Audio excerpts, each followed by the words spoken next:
Nah, Bapak dan Ibu, pada pagi hari ini insya Allah akan hadir guru kita, Profesor Dr. Kiai Haji Ahsin Sako. Namun sebelum itu sama-sama kita hantarkan terlebih dahulu kepada saudara-saudara kita, Bapak dan Ibu yang harus meninggalkan forum ngaji bareng online pada pagi hari ini. Semoga senantiasa dalam lindungan Allah, dijauhkan dari wabah dan musibah, dan semoga apa-apa yang dikerjakan dapat terlaksana dengan sebaik-baiknya dalam ridha Allah Subhanahu wa Ta'ala. Amin ya Rabbal Alamin. Dan kepada Bapak dan Ibu yang memiliki kelonggaran waktunya, saya ingin sekali mengajak Bapak dan Ibu untuk kita mendengarkan tausiah beliau. Namun sepertinya beliau belum hadir pada saat ini, Bapak dan Ibu. Nah, baiklah Bapak dan Ibu, sepertinya beliau berhalangan pada pagi hari ini. Apabila memang beliau tidak hadir, saya kira pada pagi hari ini kita sama-sama saja Bapak dan Ibu sekalian membaca 10 ayat pertama dari surah Al-Kahfi. Saya ingin mengajak Bapak dan Ibu pada hari ini, kita coba Bapak dan Ibu ya, sebagaimana dahulu saya diajarkan cara menghafal ayat suci Al-Quran ini. Saya ingin sekali pada pagi hari ini, kita semua hafal ayat pertama dari surah Al-Kahfi. Mudah-mudahan Bapak dan Ibu setuju, Bapak dan Ibu ya. Mudah-mudahan Allah merahmati, memberkahi, dan meridhoi kita semuanya. Saya hanya akan membaca dan Bapak dan Ibu akan mengulangi, dan upayakan Bapak dan Ibu bisa mendengar atas bacaan yang Bapak dan Ibu lakukan di dalam kita menghafal ayat pertama surah Al-Kahfi pada pagi hari ini. A'udzu billahi minasy syaithanir rajim.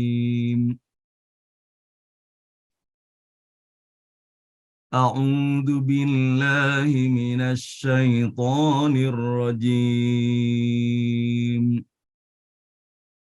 Bismillahirrahmanirrahim. Saya akan membagi Bapak dan Ibu ayat pertama surah Al-Kahfi ini menjadi 2 atau 3 bagian. Saya akan coba dengan penggalan pertama. Kita membaca ini 5 kali. Walaupun Bapak dan Ibu sudah hafal, kita baca 5 kali. Alhamdulillahilladzi Alhamdulillahilladzi Alhamdulillahilladzi Alhamdulillahilladzi Alhamdulillahilladzi. Sudah 5 kali. Penggalan kedua. Anzala ala abdihil kitab. Anzala ala abdihil kitab. Anzala ala abdihil kitab. Anzala ala abdihil kitab. Anzala ala abdihil kitab. Di dalam mengulang ini, Bapak dan Ibu boleh tetap melihat ayatnya. Hanya membaca saja kita ulangi. Sekali lagi. Anzala ala abdihil kitab. Sekarang saya ulangi. Alhamdulillahilladzi. Alhamdulillahilladzi. Nah, untuk saya mengetahui Bapak dan Ibu, berkenankan Bapak dan Ibu yang videonya terbuka untuk mengangkat tangannya. Siapa yang sudah hafal Alhamdulillahilladzi? Saya ulangi ya. Alhamdulillahilladzi. Nah, yang sudah bisa, angkat tangannya. Yang alhamdulillahilladzi. Sudah ya. Nah, sekarang saya masuk penggalan kedua. Anzala ala abdihil kitab. Anzala ala abdihil kitab. Anzala ala abdihil kitab. Anzala ala abdihil kitab. Sudah adakah yang hafal penggalan kedua? Yang hafal penggalan kedua bisa raise hand. Datu Ibu Sulistiorini. Hafal ya? Oke. Coba. Saya ulangi 5 kali lagi yang penggalan kedua.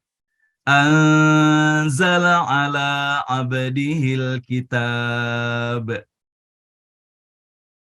Anzala ala abdihil kitab.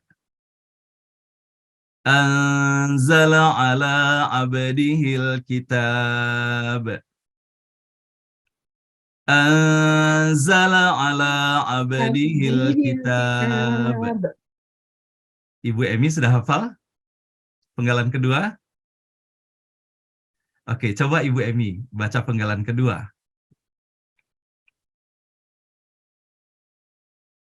Anzala ala abdihil kitab. Oke. Ibu Miranti Abidin, coba Ibu Miranti Abidin. Bismillahirrahmanirrahim. Anzala ala abdihil kitab. Masya Allah. Ibu Murtafiah. Di unmute dulu Ibu Murtafiah. Di unmute Ibu Murtafiah. Iya. Anzala ala abdihil kitab. Masya Allah. Pak Hajat, saya pengen Pak Hajat. Pak Hajat udah bisa Pak Hajat penggalan kedua? Anzala ala abdihil kitab. Masya Allah, Masya Allah. Oke, sekarang kita baca penggalan pertama dan penggalan kedua berturut-turut ya Bapak dan Ibu ya. Dan Bapak dan Ibu harus bunyikan. Jangan takut salah ya. Alhamdulillahilladzi. Alhamdulillahilladzi. Anzala ala abdihil kitab. Anzala ala abdihil kitab. Alhamdulillahilladzi. Anzala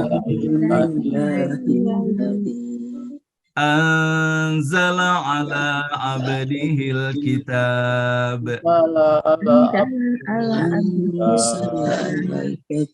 Alhamdulillahilladzi. Anzala ala abdihil kitab.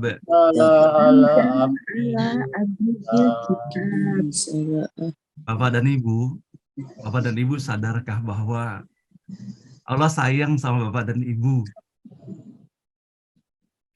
Yang Bapak dan Ibu lakukan merangkai 2 penggalan itu. Dan Allah berikan kemudahan hafal penggalan pertama, hafal penggalan kedua. Sekarang Bapak dan Ibu Allah mudahkan untuk menghafal penggalan pertama dan penggalan kedua. Nah, siapa dari Bapak dan Ibu yang mau mencoba merangkainya? Oke, ini ada Ibu siapa? Ibu Suce, Masya Allah. Ibu Suce mau mencoba Ibu Suce? Oke, silakan Ibu Suce. Tolong di-unmute Ibu Suce. Bismillahirrahmanirrahim. Alhamdulillahil anzala abdihil kitab. Oke, diulang sekali. Alhamdulillahilladzi. Coba sekali lagi. Alhamdulillahilladzi anzala ala abdihil kitab. Masya Allah Ibu Suce. Allah sayang sekali sama Ibu Suce. Ibu Suce hafal 2 penggalan itu. Sebelumnya Ibu Suce pernah hafal belum itu Bu Suce 2 penggalan ini? Saya baca Al-Mulk, Al-Kaf saban malam, Pak Hasan. Masya Allah, Masya Allah, Masya Allah. Tapi belum hafal sampai sekarang. Masya Allah. Oke. Baru Baik. sekarang bisa hafal. Alhamdulillah. Baik Bapak dan Ibu, kita menuju ke penggalan ketiga sekarang. Walam yaj'al lahu iwaja. Alam as'alahu iwaja. Walam yaj'al lahu iwaja.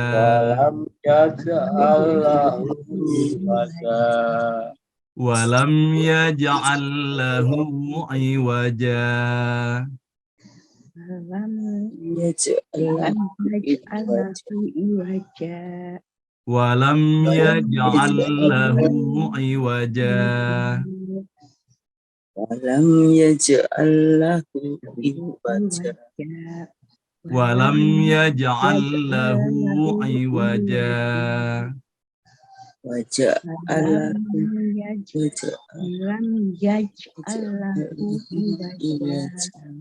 Walam yaj'al lahu iwaja. Walam yaj'al lahu iwaja. Ibu Os sudah hafal? Penggalan ketiga mau nyoba? Ibu Osmaliana sudah hafal penggalan ketiga? Walam yaj'al lahu iwaja. Mau nyoba Ibu Os? Walam yaj'al lahu iwaja. Bismillahirrahmanirrahim. Walam yaj'allahu iwaja. Masya Allah. Ibu Mariam Tepu mau mencoba? Penggalan ketiga. Walam yaj'al lahu iwaja. Walam yaj'al lahu iwaja.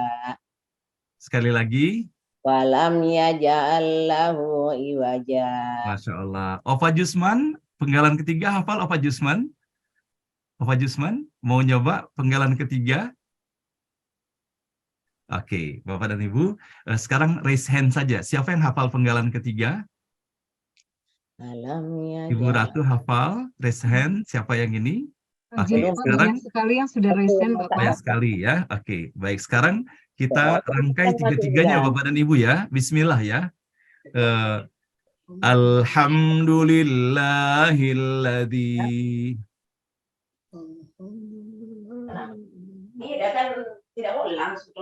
anzala ala abdihil kitab walam yaj'al lahu iwaja. Walam yaj'al lahu iwaja. Nah, jadi itulah Bapak dan Ibu. Jadi kita tidak mungkin bisa hafal sekaligus satu ayat seperti itu. Jadi dipenggal, kemudian kita rangkai dia. Alhamdulillahilladzi kita hafal.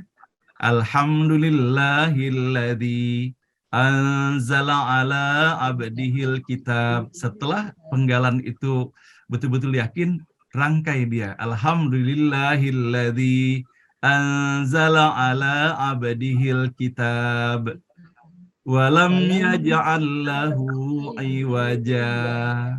Nah, jadi potong dulu nggak apa-apa. Nah, sekarang saya pengen Ibu Anis, sepertinya Ibu Anis. Siapkah Ibu Anis kalau membaca 3 penggalan sekaligus? Ibu Anis, kami persilakan. Atau Ibu Feni yang sudah siap sepertinya. Silakan di-unmute Ibu Feni. Oke. Bismillahirrahmanirrahim. Alhamdulillahilladzi anzala ala abdihi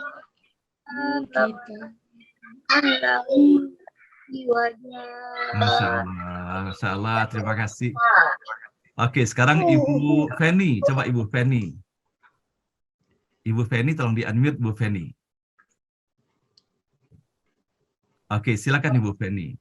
Alhamdulillahilladzi anzala ala abdihil kitab kitab walam yaj'al lahu iwaja. Oke, Masya Allah. Nah, itulah Bapak dan Ibu tipsnya ya secara praktis ya, bagaimana kita berikhtiar di dalam menghafal Al-Quran ini. Nah, mudah-mudahan selama kita menelusuri surah Al-Kahfi ini, saya akan membacakan di setiap awal kajian kita 10 ayat pertama, sehingga paling tidak target pertama kita, Bapak dan Ibu ya, kita hafal 10 ayat pertama dari surah Al-Kahfi. Nah, mungkin ada yang mau mencoba sekali lagi, yang Ibu Wardisni mau merangkai Ibu Wardisni, dipersilakan di-unmute Ibu Wardisni. Dihil kita Silakan Ibu. Boleh lihat ya Pak ya. Silakan nggak apa-apa kalau sana itu. Alhamdulillahillazi anzala ala abdihil kitab wa ja'alahu iwaja. Sadaqallahul adzim, Masya Allah. Nah, Bapak dan Ibu yang dirahmati, alhamdulillah dalam penantian kita atas kehadiran guru kita, mudah-mudahan dengan kita mengisi tadi itu, dengan kita berikhtiar membaca ayat pertama dari surah Al-Kahfi, dengan kita menghafal, kita bagi menjadi 3 penggalan dan kemudian kita merangkainya, mudah-mudahan kita istiqomah, dan insya Allah Bapak Ibu sekalian, kita niatkan Allah akan memberikan kemudahan bagi kita semuanya. Dan alhamdulillah guru kita sudah hadir, Profesor Ahsin Sako Muhammad. Assalamualaikum warahmatullahi wabarakatuh, Ustadz. Waalaikumsalam warahmatullahi wabarakatuh. Alhamdulillah Ustadz, terima kasih sekali Ustadz atas kehadiran Ustadz pada pagi hari ini. Ya, tadi kita hanya mengisi saja waktu Ustadz. Silakan Ustadz. Iya, baik. Insyaallah. Assalamualaikum warahmatullahi wabarakatuh. Waalaikumsalam warahmatullahi wabarakatuh. Alhamdulillah, salatu wassalamu ala Rasulillah, Sayyidina Muhammad, Alhamdulillah, wa ala alihi wa sahbihi wa man tabi'ahu wa ala ba'd. Amin. Yang sama-sama kita hormati, kita muliakan Bapak Dr. Haji Hasan Tayyib dan beserta pemirsa MBO yang muliakan Allah Subhanahu wa taala. Pada kesempatan kali ini saya akan berbicara atau mengulas sedikit tentang keserasian surah-surah dan ayat-ayat yang ada di dalam Al-Quran Al-Karim. Artinya hubungan antara satu surah dengan surah berikutnya. Begitu juga hubungan antara satu ayat dengan ayat berikutnya. Perlu kita ketahui bahwa urutan-urutan surah itu menurut jumhur ulama, mayoritas ulama itu semuanya dari Allah Subhanahu wa taala. Begitu juga dengan urutan ayat-ayat suci Al-Quran, itu semuanya berasal dari Allah Subhanahu wa taala. Tidak ada seorang pun yang mampu untuk bisa mengurut-urutkan ayat-ayat suci Al-Quran ataupun surah-surah Al-Quran Al-Karim. Karena penempatan surah itu sudah pada tempatnya masing-masing. Setiap surah mempunyai tujuan umumnya. Kemudian direfleksikan, diuraikan di dalam ayat-ayat yang ada di bawahnya itu. Dan sudah tentu setiap surah itu turun pada satu waktu tertentu. Ada munasabah tertentu, ada tujuan-tujuan tertentu. Dan tidak ada seorang pun yang mampu untuk menggabungkan antara berbagai macam isi yang ada di dalam surah itu oleh Allah Subhanahu wa taala. Karena satu surah itu biasanya berisi tentang berbagai macam persoalan. Itu meramu. Semuanya itu tidak akan mungkin orang itu mampu untuk melakukan hal itu kecuali Allah Subhanahu wa taala. Begitu juga dengan ayat-ayat suci Al-Qur'an Al-Karim, itu tidak ada seorang pun yang mampu untuk mendatangkan seperti itu. Saya ingin mengetahui contoh-contoh saja ya. Contoh yaitu kalau kita lihat, kita baca daripada surah Al-Qari'ah, Mal-Qari'ah, kemudian di bawahnya ada Al-Hakumut Takatsur, kemudian di bawahnya lagi ada surah Al-Asr, di bawahnya lagi ada surah Al-Humazah, di bawahnya lagi ada surah Al-Fil, di bawahnya lagi ada surah Quraisy, di bawahnya lagi ada surah Al-Ma'un, dan kemudian di bawahnya lagi ada surah Al-Kautsar. Kita ingin mengulas ya sedikit tentang apa kira-kira konten yang ada di dalam surah Al-Qari'ah. Kita ambil konten yang paling akhir, yaitu فَأَمَّا مَنْ أُوتِيَ كِتَابَهُ بِيَمِينِهِ Al-Qari'ah mal Qari'ah ma adraka mal Qari'ah yauma yakunu an-nas kal farash al-mabthus wa takunu al-jibalu kal 'ahni al-manfush wa amma man thaqulat mawazinuhu fa huwa fi 'ishatin radiyah. Artinya pada hari kiamat nanti akan ada timbangan amal. Timbangan amal yang baik dan timbangan amal yang buruk dari setiap orang itu. Semuanya akan ditimbang. Allah Subhanahu wa taala menggunakan kata-kata timbangan karena begitu juga pada ayat-ayat yang lain Allah menggunakan istilah-istilah ekonomi. Istilah-istilah ekonomi yang ada di dalam Al-Qur'an itu sangat familiar sekali dengan masyarakat Mekah.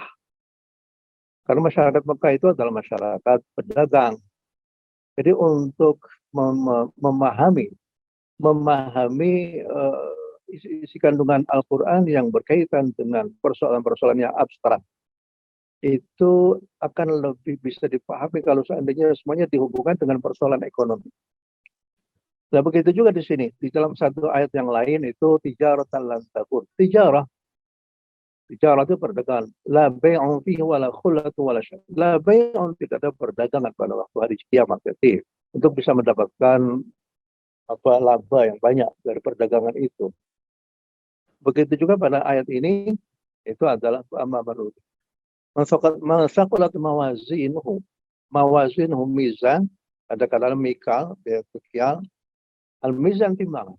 Siapa orang yang timbangan amalnya itu bagus, itu lebih berat, maka dia akan bahwa fi 'aisyatir radiyah, maka dia akan berada pada kehidupan yang diridhai oleh Allah Subhanahu wa taala. Radiyah artinya orang itu puas, Allah juga puas juga. Bahwa fi 'aisyatir radiyah. 'Aisyah artinya kehidupan. Radiyah artinya yang memuaskan seorang. Allah puas, dia juga puas. Wa amma man khafat mawazinu fa huwa fa ummuhu hawiyah wa ma adraka ma hiya narun hamiyah.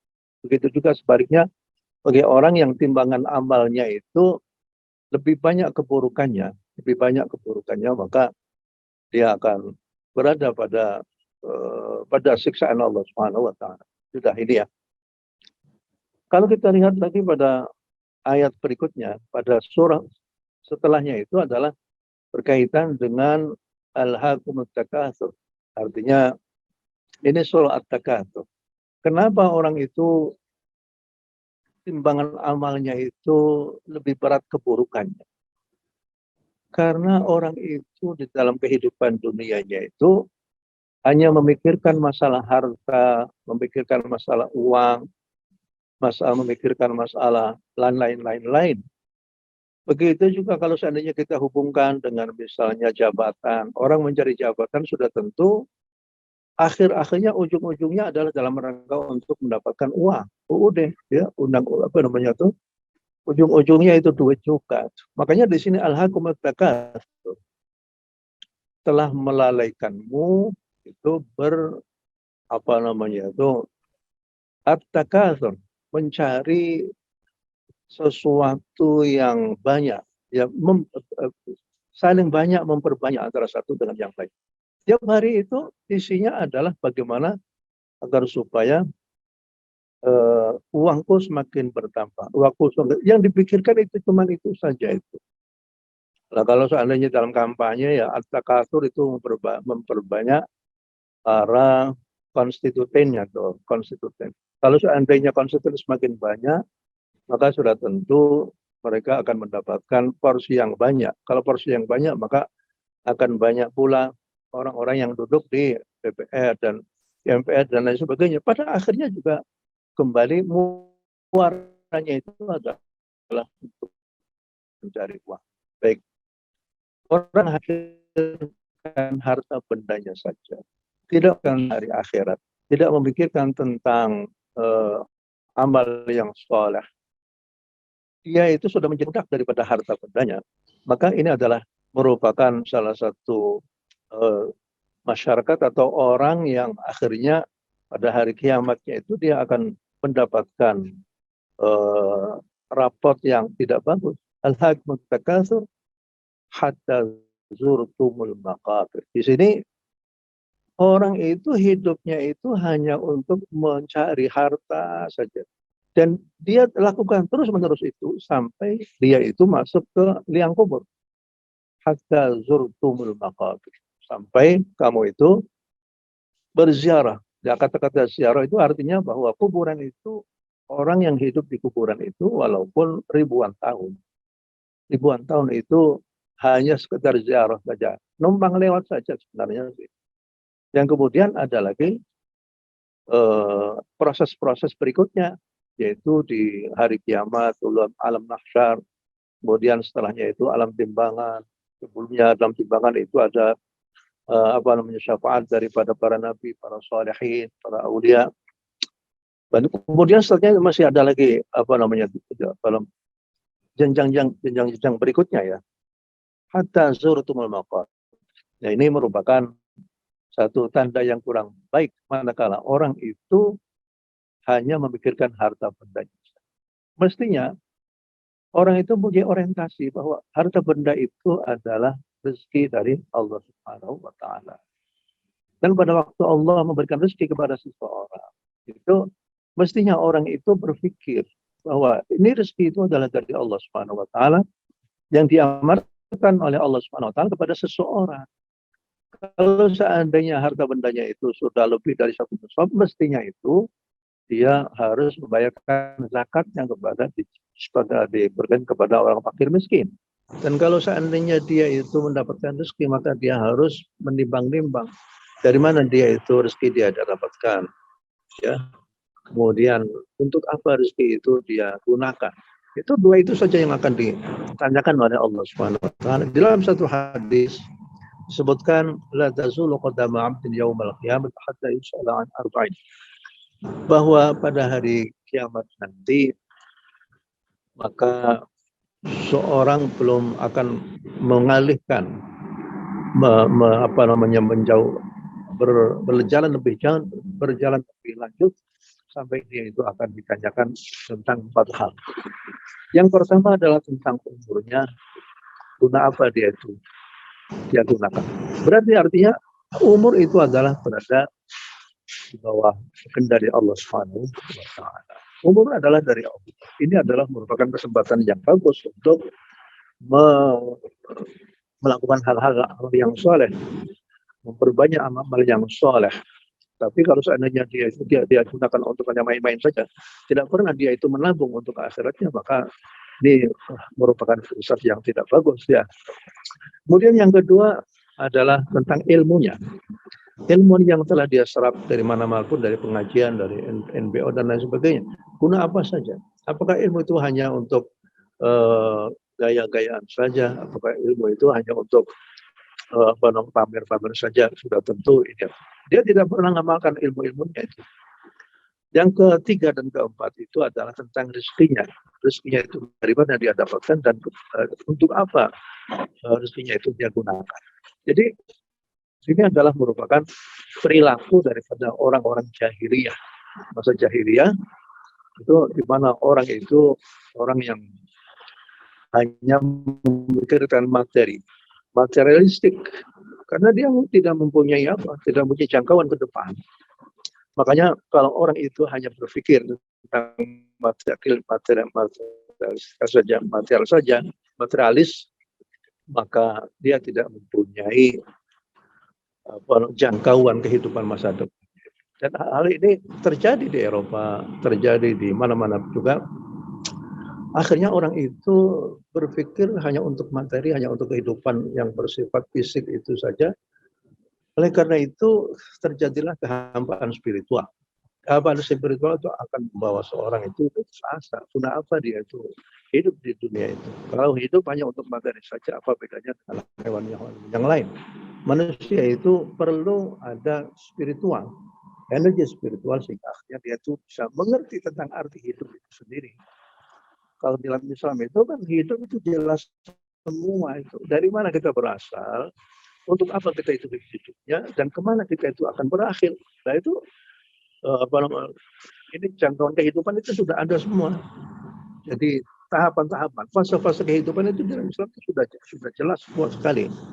Dari kelahiran, kecil, remaja, sampai dewasa, sampai tua, itu semuanya ada semua. Setelah hidup di dunia itu ada kehidupan yang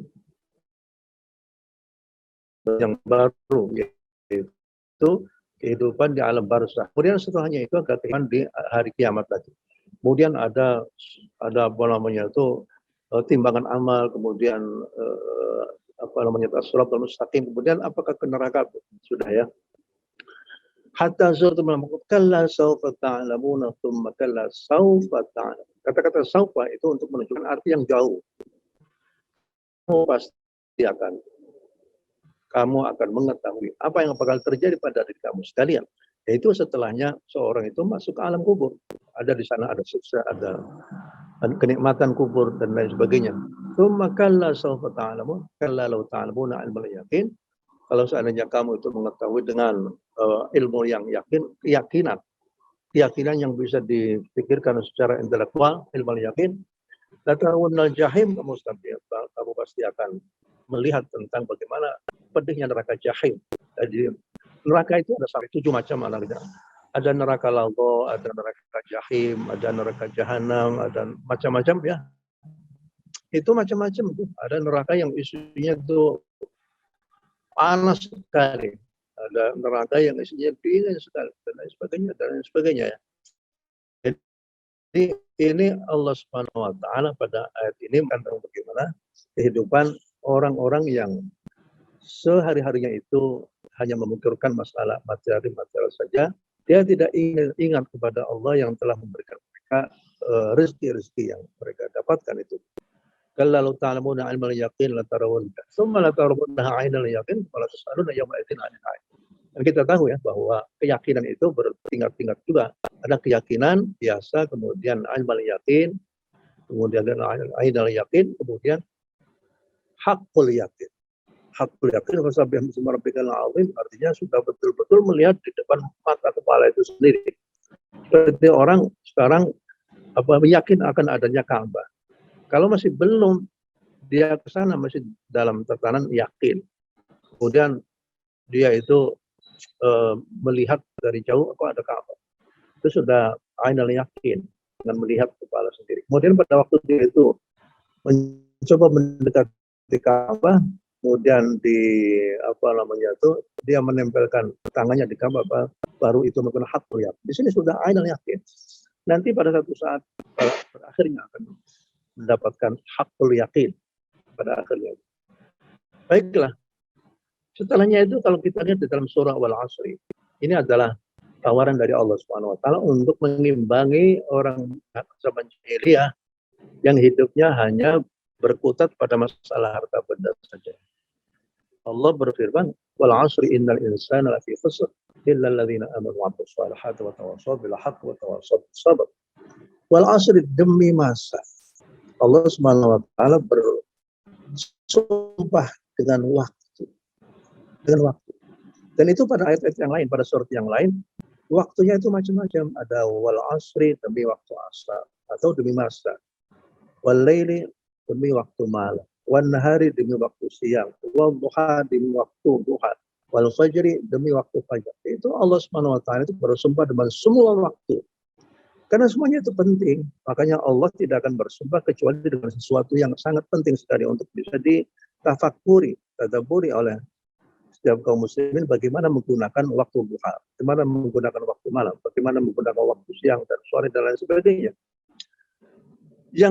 Yang harus dilakukan oleh seseorang itu adalah innal insana lafi khusr. Orang itu akan selalu berada pada dia akan merasa lafi khusr. Dia merasa dalam keadaan merugi, betul-betul dalam keadaan merugi, serugi-ruginya. Ini kalau kita berbicara tentang masalah gramatika bahasa Arab, berkaitan dengan sastra Arab, tapi lafil khusrin, khusrin itu isim nakirah. Artinya betul-betul dalam merugi yang serugi-ruginya. Kecuali mereka yang mengisi kehidupannya itu dengan iman dan amal saleh, saling mengingatkan antara satu dengan yang lain untuk tetap berada pada kebenaran dan saling mengingatkan orang lain dalam kesabaran dalam menghadapi kehidupan ini, baik dalam bidang kesabaran dalam melaksanakan kewajiban-kewajiban ataupun dalam menghindarkan diri dari larangan-larangan Allah SWT atau menghadapi cobaan-cobaan hidup. Inilah orang-orang yang merugi. Nah, ini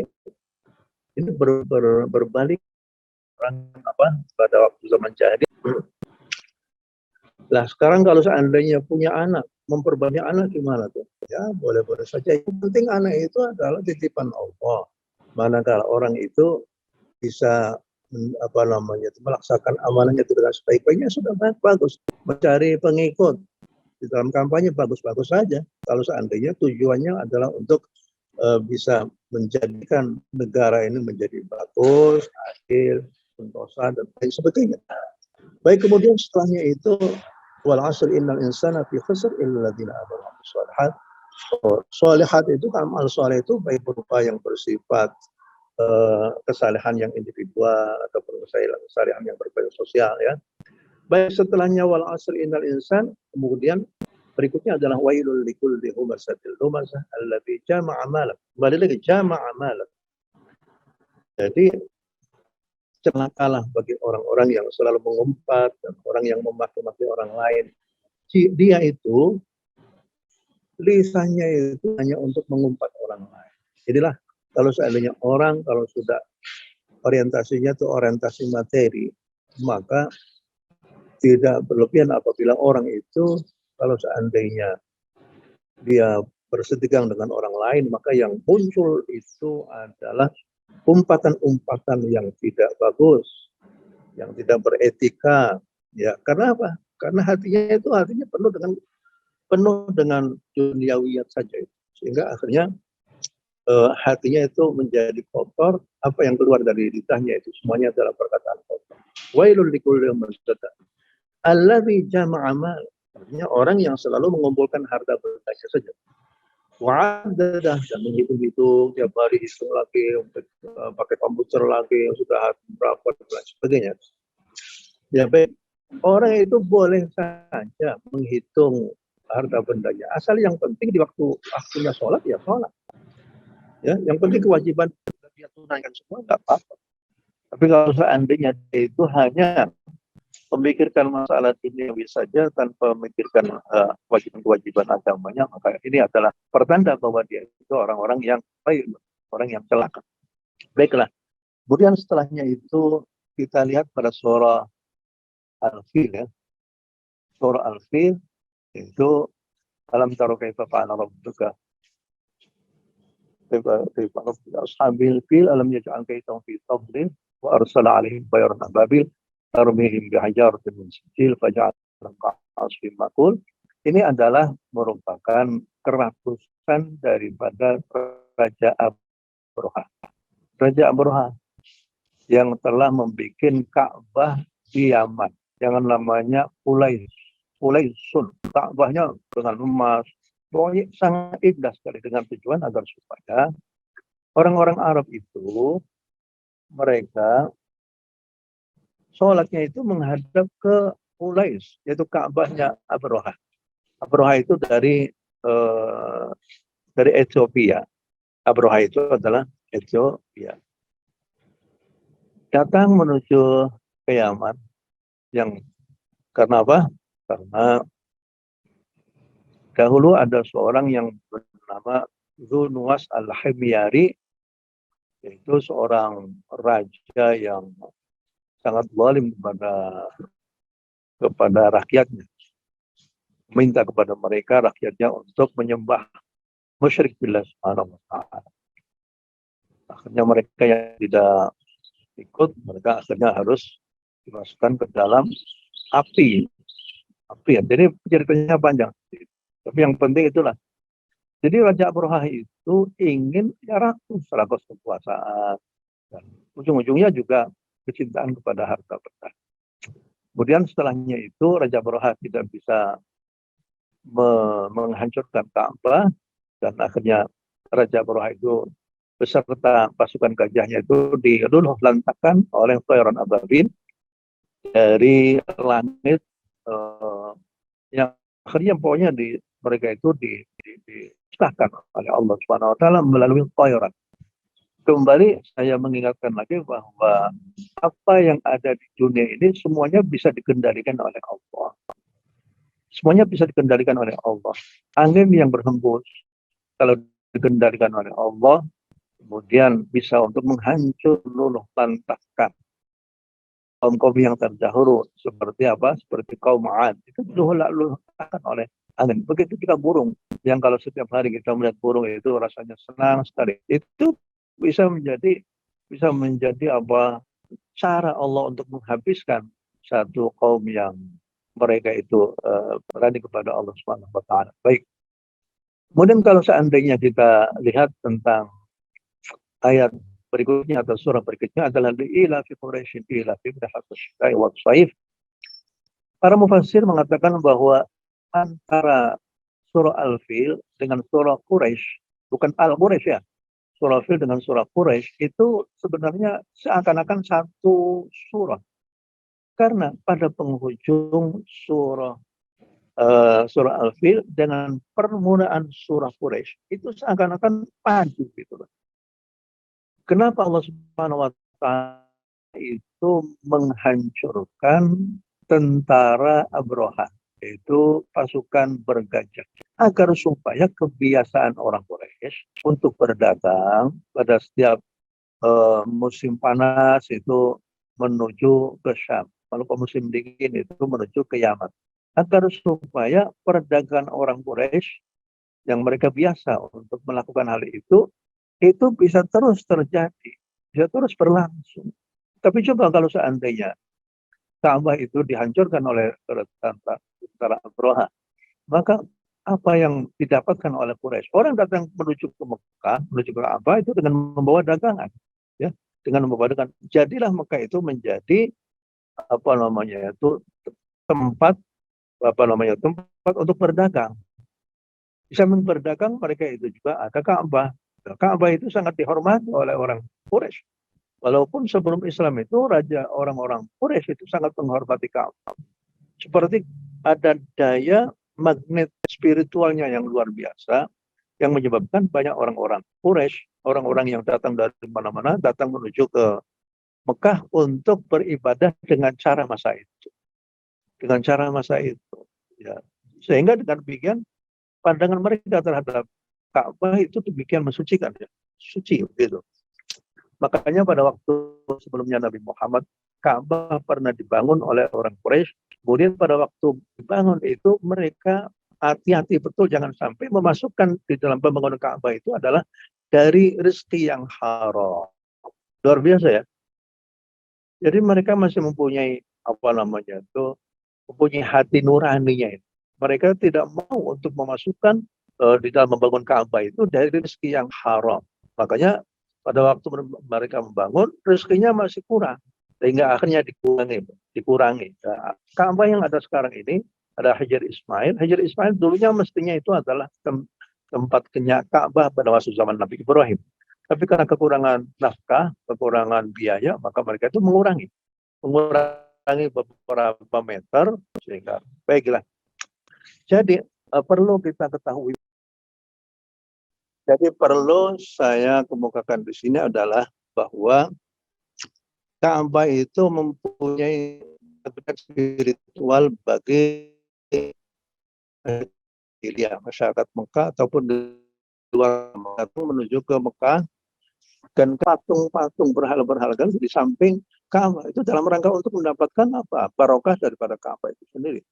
Kan kita tahu di sekitar Ka'bah itu ada sekitar 360 patung-patung. Kenapa mereka dekatkan patung-patung itu ke dekat Ka'bah? Agar supaya makna spiritual Ka'bah itu bisa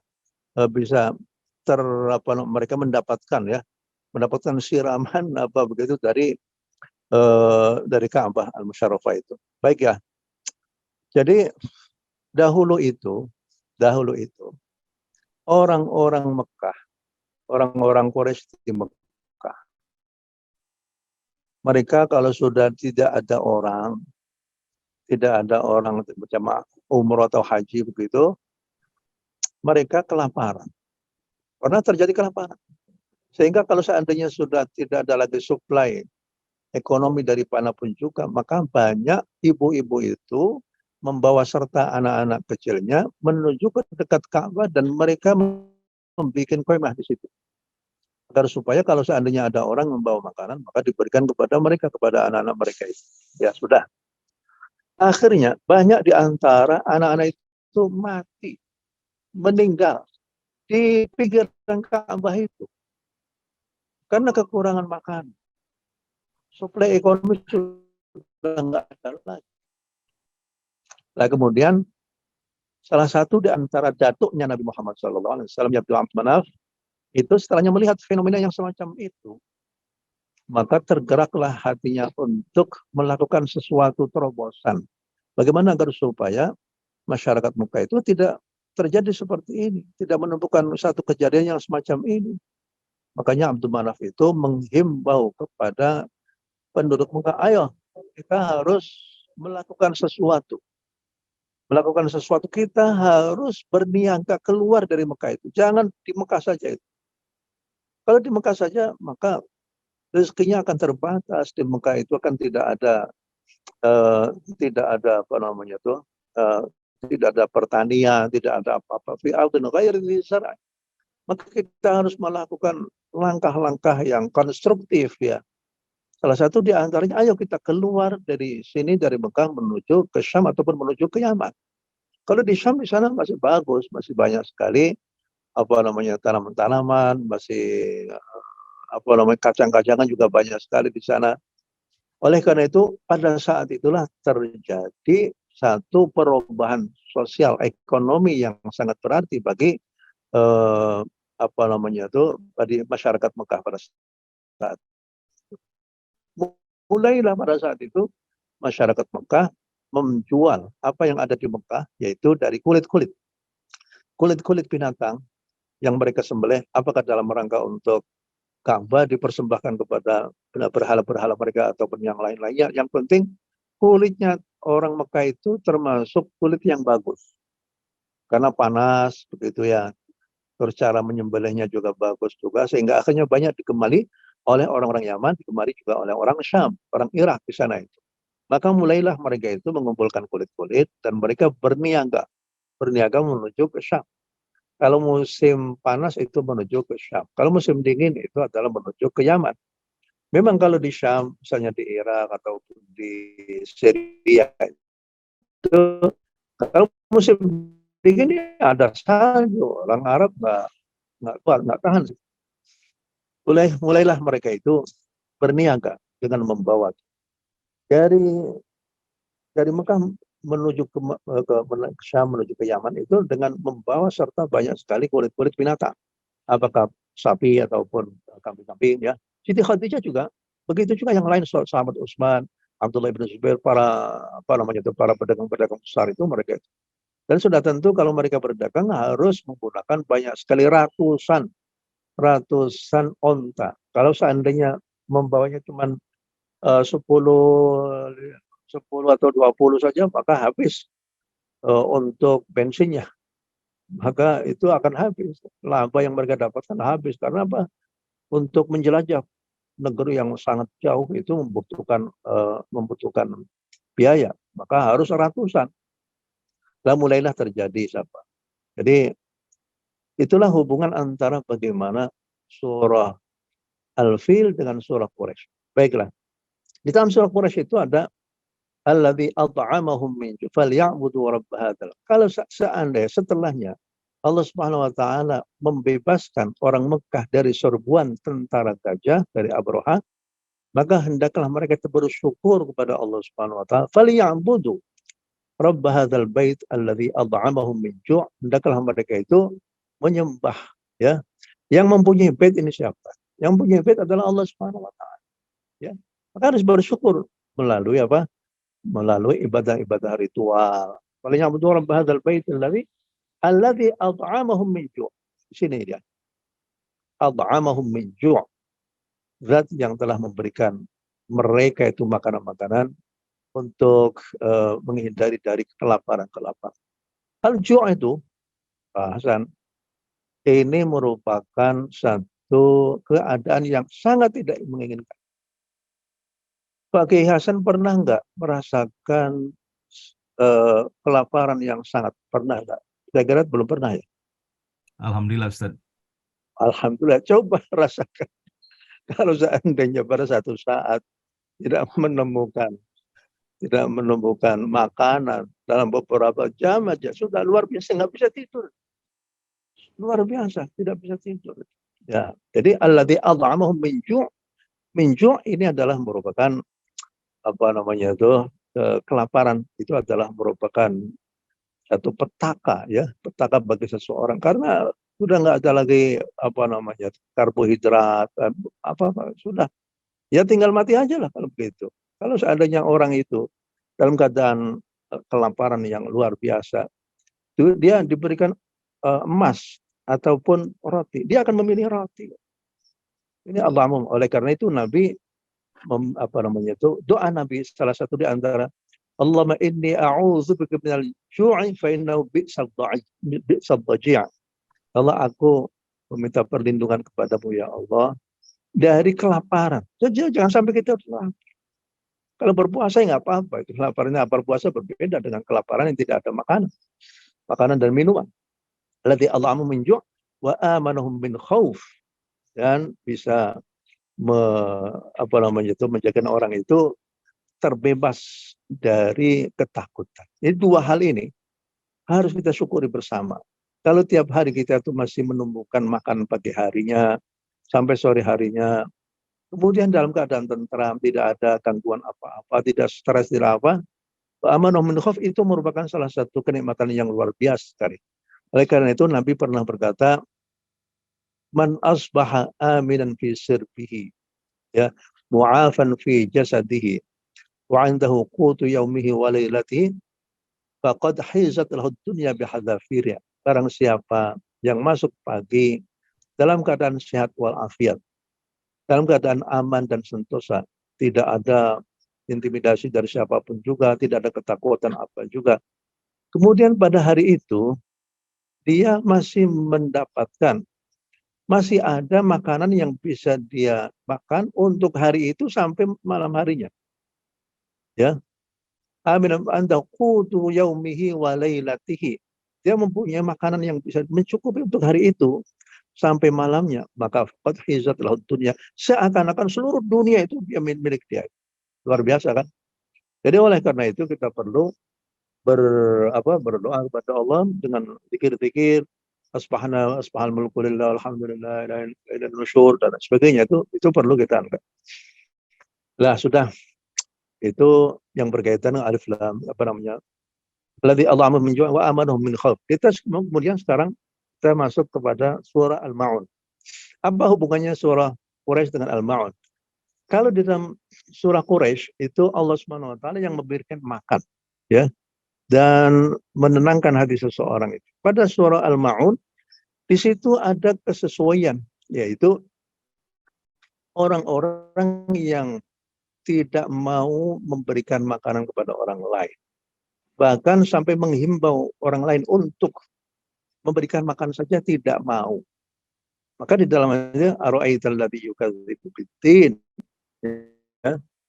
apakah yang kamu lihat, ya, bagi orang-orang yang mendustakan hari akhirat, mendustakan agama. Alladzi yad'ul yatim, ya, selalu menghantam orang-orang yatim. Yatim itu nggak punya apa-apa. Bisa jadi dia itu dalam keadaan lapar, dalam keadaan apa. Dia sudah ditinggalkan orang tuanya, apalagi ayahnya yang bisa mendatangkan nafkah dan lain sebagainya. Kemudian dia itu tidak papa lah, nggak bisa apa-apa. Kok malah dihentak-hentak seperti itu? Sungguh Allah tidak rela dengan keadaan seperti itu. Bagaimanapun juga anak yatim itu adalah titipan Allah kepada ahli warisnya. Titipan Allah kepada masyarakatnya. Apakah ada masyarakat yang mau peduli, empati, peduli dengan keadaan seperti itu? Wala yahuddu 'ala ta'am miskin, dan tidak mau menghimbau orang lain. Menghimbau saja nggak, Pak. Tidak ada yang tergerak. Tidak ada yang tergerak untuk memikirkan nasib daripada anak-anak yatim itu. Yang mengambil nyawanya orang tua adalah pasti ada hikmah. Hikmahnya diantaranya apa? Apakah ada orang yang tergerak untuk bisa memikirkan nasib daripada anak-anak yatim itu? Kalau tidak, ya jangan menghardiklah. Dia akan sakit hatinya itu. Menyakiti hati anak yatim itu Allah tidak terima dengan hatinya. Karena ini adalah merupakan titipan Allah. Ya, oleh karena itu, orang yang betul-betul memelihara anak yatim itu pada hari kiamat, maka akan bersama dengan Rasulullah SAW. Yatim wala yahuddu 'ala ta'amil miskin, dan dia tidak menghimbau pada orang lain untuk memberikan makanan kepada fakir miskin.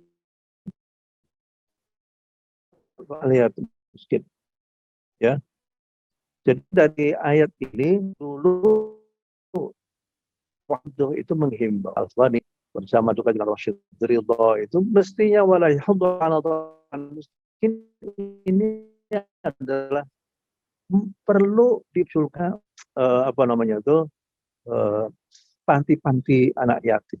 Panti-panti anak yatim ini mestinya menjadi salah satu di antara yang harus dipikirkan oleh kaum muslimin. Harus ada panti-panti anak yatim untuk merefleksikan kepedulian seseorang kepada anak yatim. Fawailul lil musallin alladzina ma'an salatim. Yang diharapkan untuk menghadapi persoalan-persoalan ini. Yatim wala yahuddu 'ala miskin, yang diharapkan itu adalah orang-orang yang iman, orang yang beriman dan bersolat. Tapi ternyata yang muncul adalah orang-orang yang hanya melaksanakan sholat itu dari segi lahiriahnya semata. Hanya gerakan-gerakan tubuh semata. Ataupun orang-orang yang sama sekali tidak memperdulikan dalam kehidupannya itu tentang bersujud kepada Allah Subhanahu wa Ta'ala. Dia baru bisa sholat tiap hari itu selalu ketinggalan waktu saja. Dia lebih mementingkan pekerjaannya daripada menghadap kepada Allah Subhanahu wa Ta'ala. Mestinya begitu seorang itu melihat ada azan, dia tuh sudah harus menyelesaikan soal pekerjaan, kemudian siap-siap untuk menghadap kepada Allah Subhanahu wa Ta'ala. Nah, orang yang tidak yang mempunyai kepedulian kepada sholatnya, sehingga sholatnya selalu tertinggal, sholatnya mengabaikan sholatnya, ataupun orang yang tidak mengerti tentang falsafah sholat, itu fawailul lil musallin alladzina ma'an sholatim sa'un alladzina hum yura'una wa yamna'una al-ma'un. Jadi wa yamna'una al-ma'un adalah orang yang tidak mau bekerja sama dengan tetangganya, walaupun dalam bentuk benda-benda yang sangat dibutuhkan di dalam kehidupan rumah tangga, tapi orang itu tidak mau memberikan, tidak mau untuk membantu tetangganya untuk hanya meminjam saja.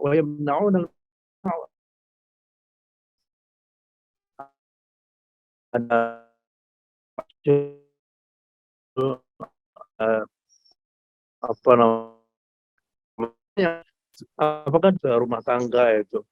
Ini berarti orang yang tidak mau peduli pada tetangga, tidak mau peduli pada orang lain. Jadi bahasan para pemirsa bersama bahwa ternyata urutan-urutan surat itu mempunyai satu keserasian dari segi ayat-ayatnya dengan surah-surah berikutnya. Dan kalau seandainya saya teruskan sampai kafir sampai keluar berkenas, itu akan ada lagi hubungan yang serasi itu. Tapi inilah yang bisa saya sampaikan. Ada lagi pada ayat yang lain, pokoknya asyik lah pokoknya kalau orang itu mempelajari Al-Quran dengan melihat urutan-urutan ayat-ayat, melihat urutan-urutan surahnya itu, semakin kita menikmati ya isi kandungan Al-Quran Karim. Tapi mengingat waktu juga, oleh karena itu saya cukup sekian saja. Demikian Pak Hasanuddin. Masya Allah. Masya Allah, terima kasih Ustadz atas tausiahnya pada pagi hari ini mengenai bagaimana rahasia dalam pertautan pada urutan ayat-ayat yang terdapat di dalam Al-Quran. Ya, bagus, Begitu bagus, ya. gamblangnya tadi Ustadz menjelaskan mulai dari surah At-Takasur sampai dengan pada bagian akhir daripada surah-surah ini. Alangkah indahnya apabila nanti dilanjutkan ya Ustadz sampai dengan surah An-Nas tentunya ya. Nah Ustadz, apakah Ustadz ada waktu kalau seandainya dalam waktu yang masih ada tinggal 10 menit lagi nih untuk tanya jawab, masih bisa Ustadz? Oke, baik Ustadz. Silakan. Oke, ini ada pertanyaan Ustadz dari Pak Kristiono.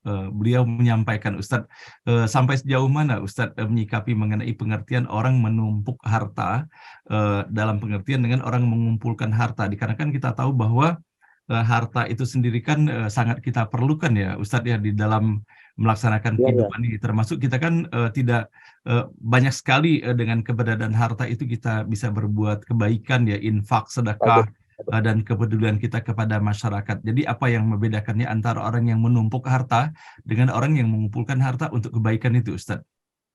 Ya, bagus ya. Bagus sekali mengingatkan saya. Jadi menumpuk. Yang paling bagus itu menumpuk. Kalau mengumpulkan ya biasa. Oleh karena itu di dalam Al-Quran, Allah memberikan contoh. Mohon maaf, Ustadz, orang yang ini kaya. Mohon maaf, Ustadz. Nah ya, tadi hanya kelihatan telinga saja. Mohon maaf tadi, Ustadz.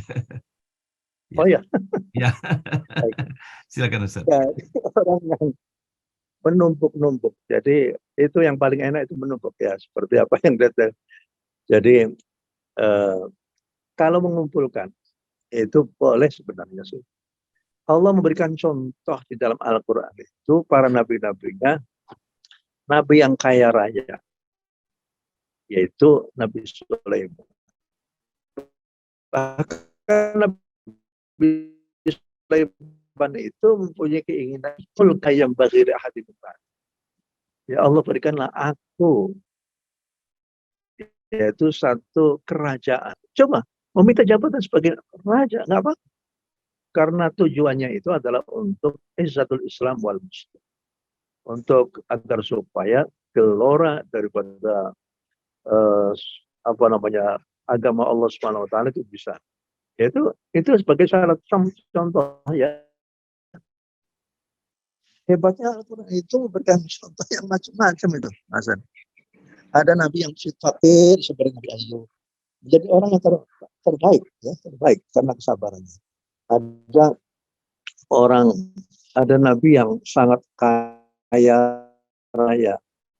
Kaya raya itu sampai Ratu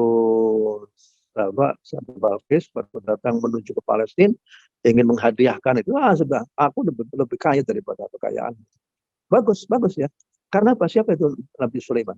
Nabi Sulaiman itu diberikan satu pangkat oleh Allah Subhanahu Wa Taala. Ni'mal 'abd innahu awwab. Sebaik-baiknya hamba Allah dan sesungguhnya Nabi Sulaiman itu adalah orang yang paling banyak kembali kepada Allah Subhanahu Wa Taala. Awwab itu artinya orang yang banyak kembali kepada Allah. Lihat di dalam surah Saba itu bagaimana, begitu juga pada surah-surah Al-Haji tentang bagaimana kisahnya Nabi Sulaiman. Semua tunduk, jin, manusia, hayawan, semuanya tunduk semua kepada. Nggak ada satu kerajaan melebihi daripada itu selain daripada Nabi Sulaiman ya, Nabi Sulaiman itu. Tapi Allah Subhanahu Wa Taala memberikan satu satu martabat bahwa dia itu ni'mal 'abd innahu awwab. Kalau kekayaan itu digunakan untuk yang hak ya, dan dia sudah membebaskan diri dari kewajiban-kewajiban dari harta bendanya, enggak apa-apa, Pak. Enggak apa-apa. Ya, yang penting bersyukur kepada Allah Subhanahu Wa Taala. Kalau misalnya disuruh memilih Pak Hasan ya, apakah mau menjadi fakir yang sabir, yang sabar, atau menjadi ghaniyun syakir, orang yang kaya tapi bersyukur kepada Allah? Mana yang lebih tinggi dalam pandangan Pak Hasan? Orang yang sabar, orang yang fakir tapi sabar, atau orang ghani atau orang yang kaya tapi bersyukur? Kira-kira martabatnya itu dalam pandangan Pak Hasan ini kira-kira yang lebih tinggi mana? Kalau saya rasanya lebih memilih saya kaya dan bersyukur gitu Ustadz.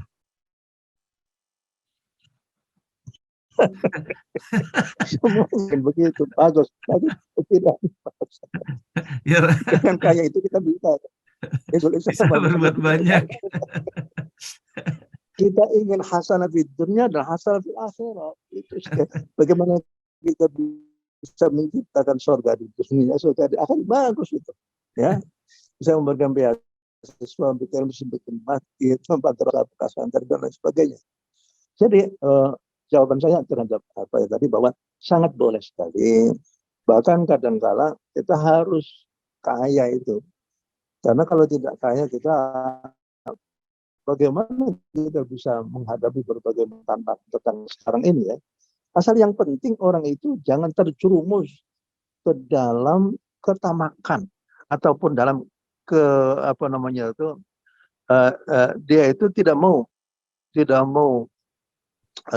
memberikan kewajibannya kepada orang lain. Ya, jadi orang yang bakhil, jangan sampai bakhil ataupun jangan tamak, gitu aja. Dia bertengah-tengah saja itu.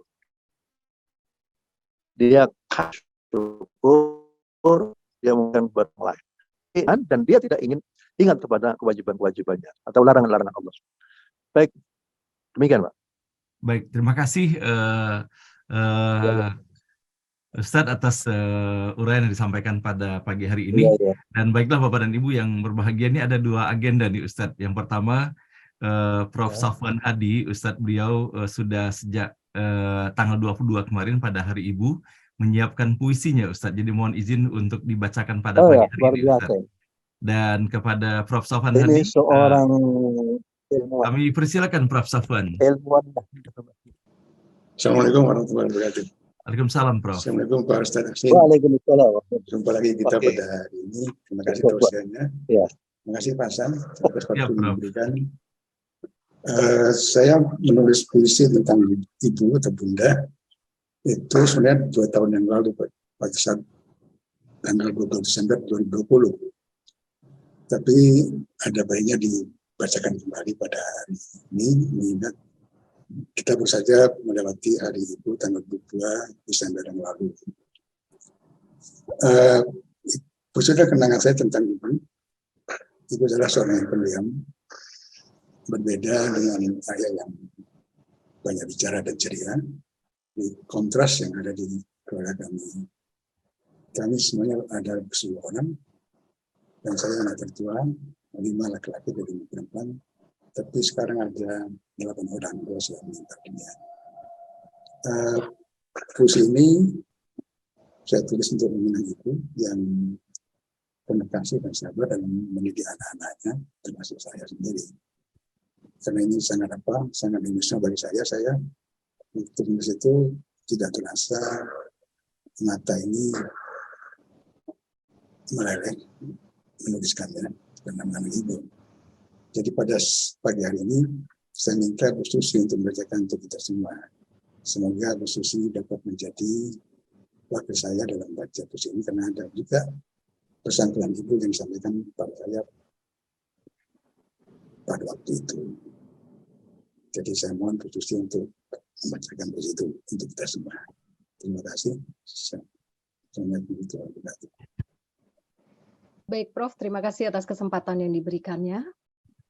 Izin Bapak Ibu, saya ingin membacakan puisi karya besar dari Prof. Safwan Hadi. Assalamualaikum warahmatullahi wabarakatuh. Pak Hasan, Prof. Hasan Sako, Bapak Ibu yang dirahmati Allah. Bismillahirrahmanirrahim. Bunda,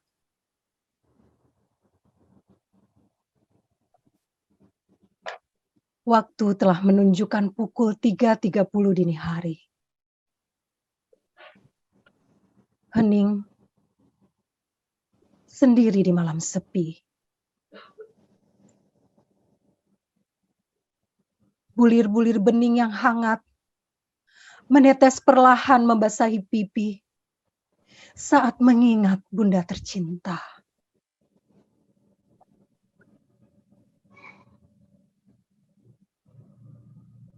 Bunda, Sudah 20 tahun. Aku tidak lagi mendengar suaramu yang lembut, melihat senyum indahmu, dan menikmati kemurnian cinta dalam pandangan matamu. Namun aku tahu, kau selalu bersamaku.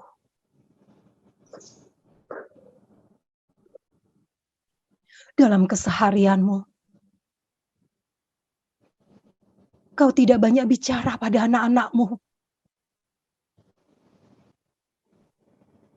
Tapi dalam diammu itulah terletak kekuatan jiwamu.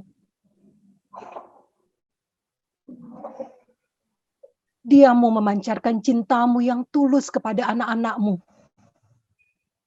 Cinta yang menjadi sumber kekuatan jiwa anak-anakmu.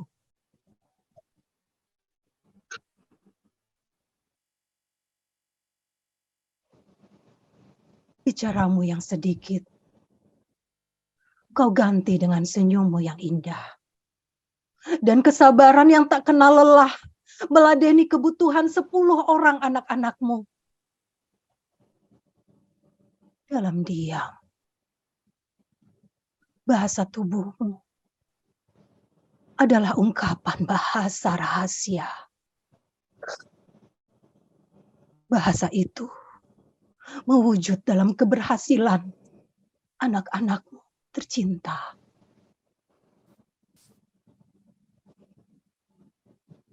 Bunda, melalui diammu, aku belajar mencinta. Melalui keindahan matamu dan ketulusan cintamu, aku belajar menulis puisi penyejuk hati. Melalui kelembutan suaramu, aku belajar mengasihi saudara dan teman-temanku.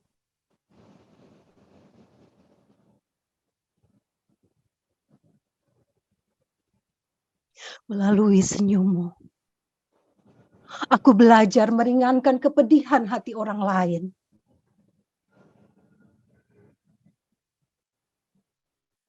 Karena kini kau telah tiada. Aku memilih mencintaimu dalam diam. Dalam diamku kan selalu dapat merasakan dekapan hangat kasih sayangmu. Aku memilih mencintaimu dalam keheningan. Dalam keheningan, hanya kau dan aku yang ada. Aku memilih mencintaimu dalam mimpiku.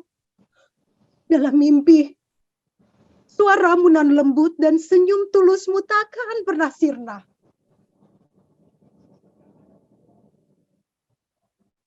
Bunda, saat aku masih bersamamu, di tengah malam yang sunyi, aku sering mendengar suaramu yang merdu melantunkan kalam ilahi dan mendoakan keselamatan bagi anak-anakmu. Melalui doamu, kau menari dalam setiap dada anakmu, menyemai cinta, menyibak kabut, dan menumbuhkan kedamaian dalam jiwa mereka. Dalam keheningan malam, saat aku sendiri, telinga batinku mendengar seolah kau berbisik. Ananda, selalulah berteman dengan keheningan. Biarkan hatimu bicara dalam diam. Di tengah keheningan malam. Hati punya 1000 lidah untuk bicara. Saat pikiranmu diam. Dan mulutmu terkatup rapat. Ada daya di dalam dirimu yang memberimu kehidupan. Carilah dia. Carilah dia dalam keheningan dan temukan dia dalam sujudmu. Saat kau lenyap dalam sujudmu, kau akan sadar bahwa Dia yang ada. Dalam kekosongan akan rasa diri, kau akan sadar ada banyak cinta di dalam dirimu yang takkan pernah kau pahami. Hayatilah cinta itu saat kau lebur dalam kehangatan kasih sayangnya. Ungkapkanlah cinta yang berasal darinya melalui tangan yang suka menolong orang lain. Cintanya akan menjadi air mata yang selalu mengalir, mengairi pohon hidup kehidupanmu yang terus-menerus berbuah. Kemanapun mata air itu kau alirkan, rahmat yang maha kasih akan selalu tercurah. Oh Ananda, jika rembulan hatimu berkilau dengan cahaya mentari cintanya, kau akan mampu menyaksikan rembulan dalam setiap diri. Biarkan cahaya rembulan di hati saudaramu memantul kembali ke dalam hatimu, agar dapat kau rasakan penderitaan saudaramu adalah juga penderitaanmu. Bila cahaya kasih pada sesama ada di dalam hatimu, kau akan temukan jalan pulang ke rumahnya, kekasihmu. Jika hatimu tak menangis melihat penderitaan saudaramu, akankah taman mawar di hatimu kan mekar? Bila rembulan hatimu tak bersinar, akankah burung malam milik sang kekasih melantunkan lagu cintanya di hatimu? Ananda, saat kau merasakan cinta pada sesama, semua yang kau lakukan menjadi doa.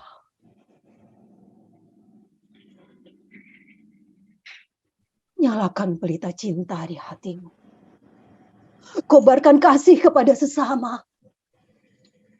Lihatlah saudaramu dengan mata welas asih dan bicaralah dengan bahasa cinta. Bakar pikiran-pikiran angkuh dan ujaran kebencian dengan ungkapan kata-kata yang indah dan menawan. Apapun yang kau lakukan, ungkapkan cinta dengan segenap hatimu. Kau akan dapati cinta itu menggema di mana-mana di alam semesta. Gunakan palu cinta untuk hancurkan hati yang membatu, agar lebur menjadi tanah subur. Tumbuhkan muka, tumbuhkan bunga, aneka warna.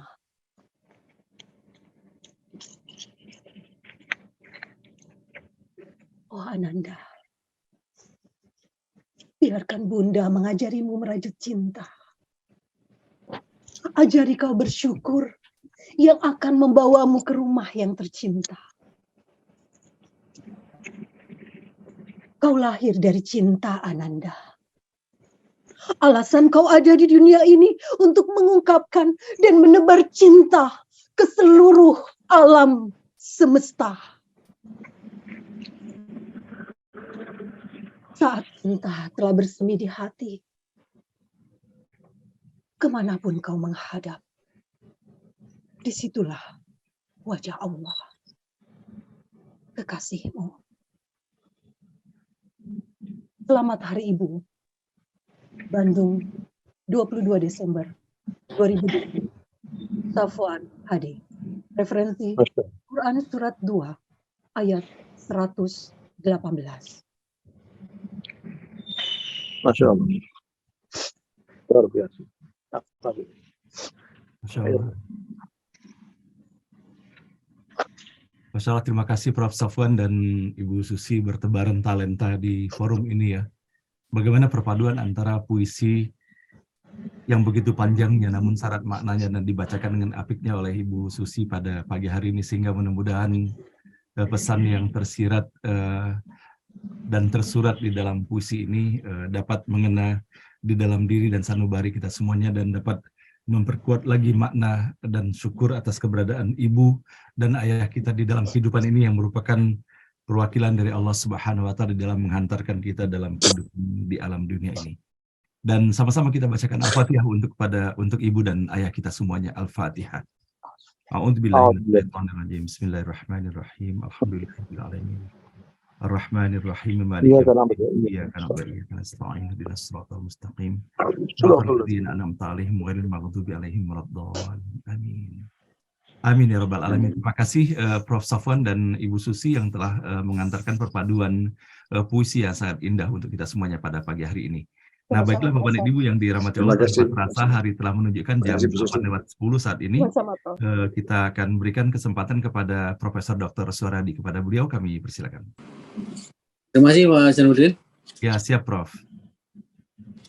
Alhamdulillah pada pagi hari ini dan setiap pagi kita selalu disuguhi dengan kegiatan-kegiatan yang sungguh sangat bermakna bagi kita semua ya. Khususnya pagi ini tadi Prof. Hasin Sako agak telat masuk ya, tapi diisi dengan bagaimana menghafal Al-Quran dengan dibagi-bagi menjadi 3 bagian. Ya memang paling enak itu kalau menghafalnya dari kecil ya, jadi daya ingatnya masih luar biasa kuat ya. Kalau udah tua ini udah dibagi-bagi 3 pun nggak apa-apa.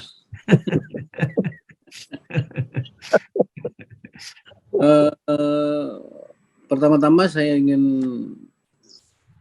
mengucapkan terima kasih atas kehadiran Bapak Ibu sekalian di acara ngaji bareng online ini, dan sampai saat ini masih udah jam 8:15 masih 270 lebih yang masih tetap bertahan. 260 Prof. Ya? 260. Ya 260 sama 270 sama 410 Pak Hasan.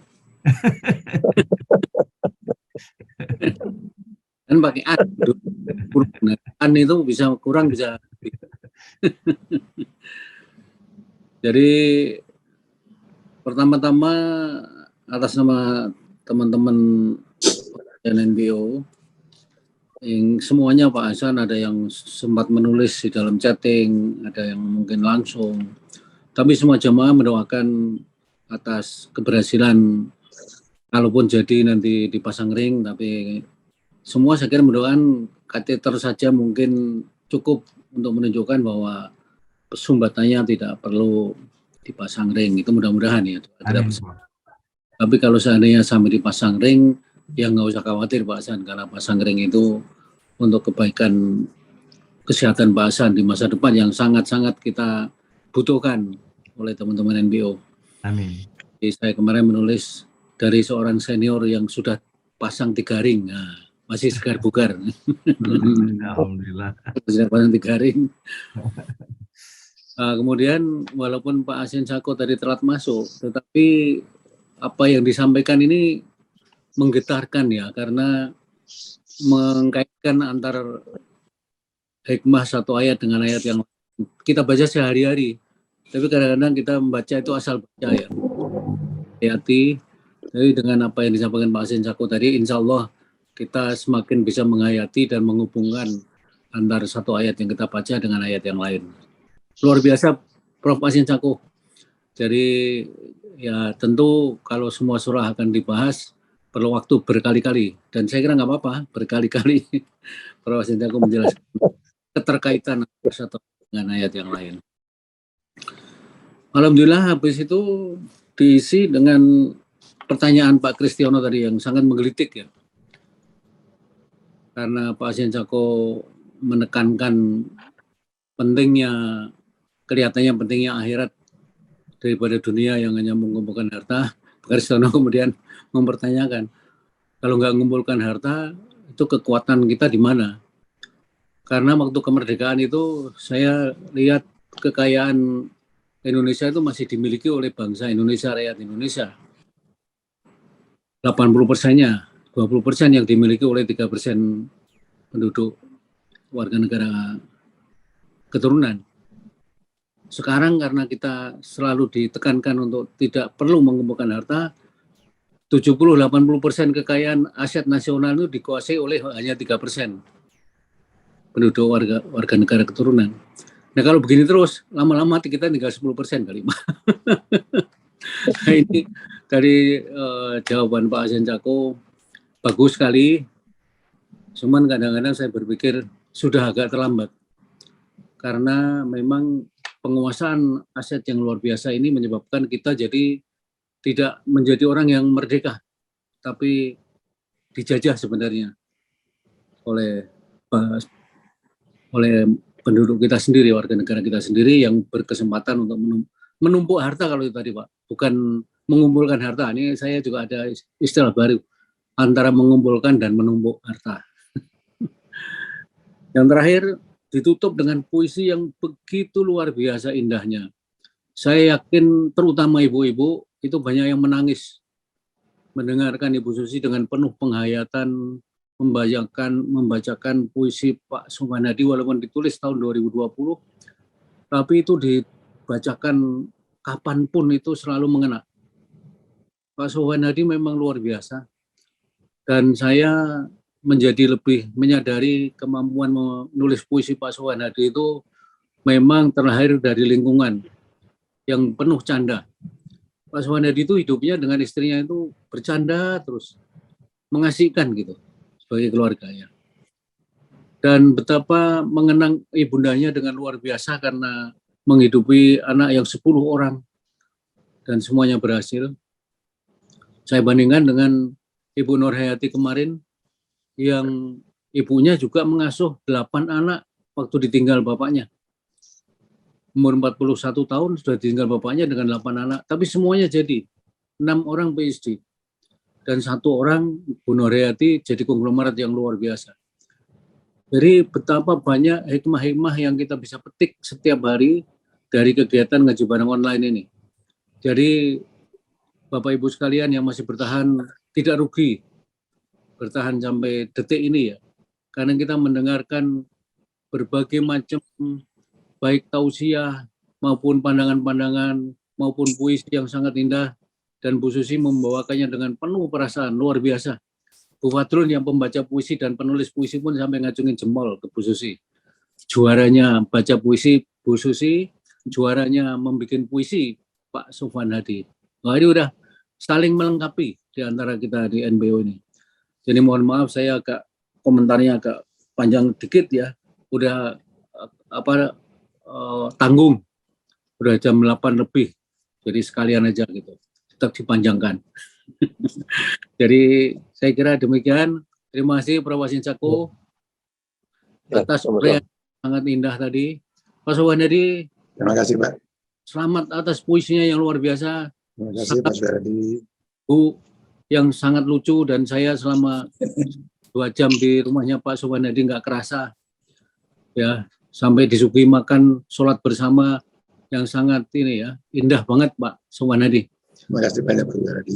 Membuktikan tidak hanya pandai menulis puisi tapi pandai menikmati hidup yang membahagiakan. Terima kasih Bapak Ibu sekalian atas perhatiannya. Wabillahi taufiq wal hidayah. Wassalamualaikum warahmatullahi wabarakatuh. Waalaikumsalam warahmatullahi wabarakatuh. Terima kasih Prof. Sardi atas sambutan dan ulasannya yang luar biasa pada pagi hari ini. Semoga sehat walafiat selalu dalam limpahan rahmat, berkah dan ridha Allah Subhanahu wa taala. Nah, baiklah Bapak dan Ibu, kita sampai pada penghujung acara kita pada hari ini. Sama-sama kita memahkotai pertemuan ini dengan doa yang akan dipimpin langsung oleh guru kita Profesor Dr. Hasan Sako. Kepada beliau kami persilakan. Dan sebelum itu kami sampaikan juga Ustadz bahwa pada hari ini adalah hari yang berbahagia sekali dikarenakan Ibu Osmaliana, peserta ngaji bareng online kita, yang tadi sempat membaca Ibu Os ya, beliau hari ini adalah mensyukuri nikmat umur yang ke-79 tahunnya. Sehingga mohon doa juga dari Ustadz semoga diberikan umur yang barokah dan sekaligus kita sama-sama mendoakan juga Ustadz bahwa Ketua Yayasan Ngaji Bareng Online ini Pak Dedi Junaidi dalam keadaan sakit sekarang ini, ada gangguan empedu, mohon doa juga semoga Allah berikan kesehatan dan kesembuhan kepada beliau. Dan begitu kepada seluruh peserta yang dalam keadaan sakit pada hari ini. Dan saya sendiri mohon doa restu juga dari Ustadz dan Bapak Ibu semuanya. Insya Allah habis dari sini langsung ke RSPI untuk melaksanakan tindakan pada sore hari ini di Rumah Sakit Pondok Indah di Jakarta. Semoga Allah berikan kemudahan, kelancaran, dan sukses di dalam pelaksanaannya serta kesembuhan yang prima dalam ridha Allah. Silakan Ustadz. Izin Prof. Bismillahirrahmanirrahim. Alhamdulillahirabbil alamin. Hamdan yuafi ni'amahu wa yukafi mazidah. Ya Rabbana lakal hamd wa lakal syukur kama yanbaghi li jalali wajhika wa sultanik. Allahumma shalli ala sayyidina Muhammad wa ala sayyidina Muhammad. Kama shallaita ala sayyidina Ibrahim wa ala sayyidina fil alamin innaka Hamidum Majid. Amin.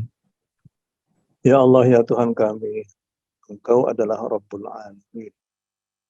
Tuhan yang memelihara seluruh alam semesta. Kami ini adalah merupakan makhluk ciptaan juga yang tidak mempunyai apa-apa. Pada waktu kami terlahir, kami dalam keadaan telanjang dan tidak mempunyai apapun juga. Kemudian Engkaulah yang memberikan kami kenikmatan hidup berupa rezeki yang begitu melimpah yang Kau berikan kepada kami. Amin. Ya Allah, jadikanlah kami menjadi orang-orang yang selalu bersyukur atas nikmat-nikmat. Baik kenikmatan yang besar, kenikmatan yang kecil, terutama kenikmatan untuk bisa mengenal-Mu melalui agama Islam. Kenikmatan untuk bisa merasakan manisnya hidup bersama dengan Al-Quran Al-Karim. Apalagi Al-Quran dibacakan dengan secara indah, oleh suara-suara yang indah. Komentar-komentar atau penjelasan yang demikian bagus dari Bapak Dr. Kiai Hasan Bon. Ya Allah, jadikan kami menjadi orang-orang yang bersabar atas semua apa yang kami derita. Bersabar dalam melaksanakan perintah-perintah-Mu. Bersabar dalam menghindari segala larangan-Mu. Bersabar dalam rangka menghadapi berbagai macam cobaan-cobaan kehidupan ini. Amin. Ya Allah, Tuhan kami, di antara kami sekarang ada teman-teman kami, bapak-bapak kami, ibu-ibu kami, yang sekarang ada yang sakit, ada orang yang akan melakukan satu tindakan medis. Berikanlah mereka kesabaran agar supaya mereka itu bisa menjalani semua kehidupan itu dengan penuh, dengan menerima tentang apa yang Kau berikan kepada kami. Ya Allah, ya Tuhan kami juga adalah orang-orang yang fakir, tidak mempunyai apa. Dahulu kita tidak mempunyai ilmu pengetahuan. Dahulu kami tidak mempunyai apa-apa. Tapi Engkaulah yang memberikan kami ilmu pengetahuan sehingga kami bisa mengetahui siapa sebenarnya Engkau. Akhirnya bisa mengetahui kenapa Engkau itu menurunkan kitab suci Al-Quran yang demikian indah, yang demikian kasat makna, penuh dengan makna untuk dalam rangka untuk menjadikan panduan hidup kepada kami. Kami menghadapi berbagai macam ide-ide yang ada di dalam sekitar kami. Tapi kami yakin bahwa hidayah-Mu itu adalah yang paling terbaik dalam menjalankan kehidupan kami. Ya Allah, ya Tuhan kami, di antara kami sudah banyak bapak-bapak, ibu-ibu yang sudah melewati umur 60 tahun. Dan mereka kini dalam keadaan terus bersujud kepada-Mu agar supaya mereka mendapatkan husnul khatimah di akhir hayatnya. Berikanlah kami anugerah-Mu agar supaya kami terus bersujud kepada-Mu dalam setiap hari. Terus bisa mencintai-Mu, mencintai Nabi-Mu, mencintai kitab suci-Mu. Karena dengan cinta jugalah akhirnya kami akan bisa menemukan kedamaian, kebahagiaan dalam kehidupan kami. Amin. Ya Allah, matikanlah kami semuanya dalam keadaan husnul khatimah. Amin. Rabbana atina fid dunya hasanah wa fil akhirati hasanah wa qina adzabannar. Sallallahu alaihi wasallam. Alhamdulillahirabbil alamin. Wassalamualaikum warahmatullahi wabarakatuh. Waalaikumsalam warahmatullahi wabarakatuh. Alhamdulillah, terima kasih Ustaz atas kehadiran dan tausiahnya kepada Prof. Saryadi serta Bapak dan Ibu semuanya. Maka dengan berakhirnya doa pada pagi hari ini, berakhir pula acara ngaji bareng online dan beranda kita, dan insya Allah kita akan berjumpa kembali nanti pada hari Rabu. Mudah-mudahan Allah berikan kesehatan yang prima untuk kita semuanya. Demikian, mohon maaf lahir dan batin. Wabillahi taufik wal hidayah. Wassalamualaikum warahmatullahi wabarakatuh.